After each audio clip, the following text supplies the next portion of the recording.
You're watching ABC 7 News at 5, on your side.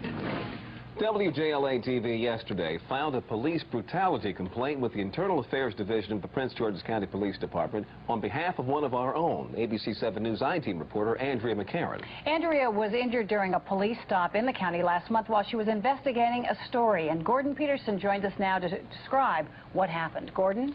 Kathleen Leon, on April 15th, ABC 7 investigative reporter McCarran and her photographer were checking out a tip about questionable use of police and government resources in Prince George's County.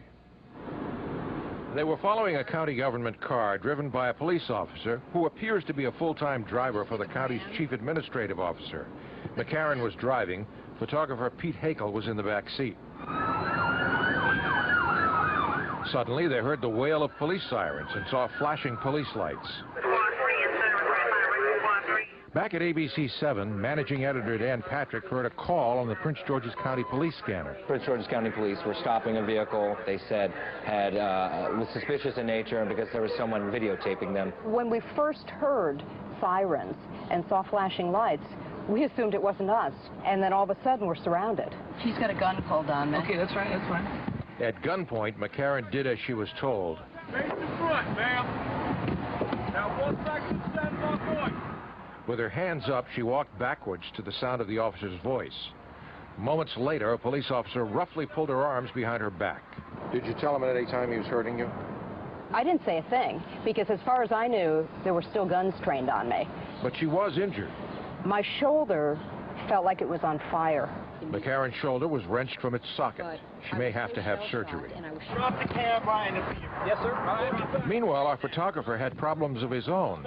At least 3 officers had their weapons trained on him. Just keep backing up towards the sound of my voice. Just keep on. I'm a backing.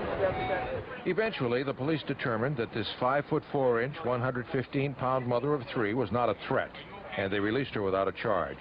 But before she left, reporter McCarran had a question. You got pulled over because citizens that you following.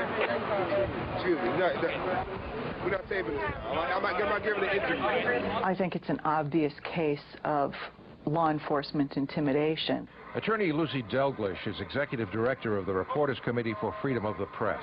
What I don't quite understand is what would be even slightly illegal about driving around town with a video camera. There is nothing illegal about that whatsoever. WJLA-TV has filed an official police brutality complaint alleging that Prince George's County police officers used excessive force against reporter McCarran. The complaint further alleges that the police officers may have known that McCarran was a journalist on assignment. If so, what we have here is a serious case of news media intimidation. Well, I think as a legal matter, it's clear that her civil rights were violated. They cannot use their power to interfere with your constitutionally protected activities. Prince George's County Police have refused our repeated requests for interviews. County spokesman Jim Carey told us they, meaning the police, had no suspicion that it was a news crew. The police department was responding to a call for a suspicious person following a police officer. There was a threat felt. As near as we can recreate it, this is what the officer saw in his rear-view mirror when he called for assistance.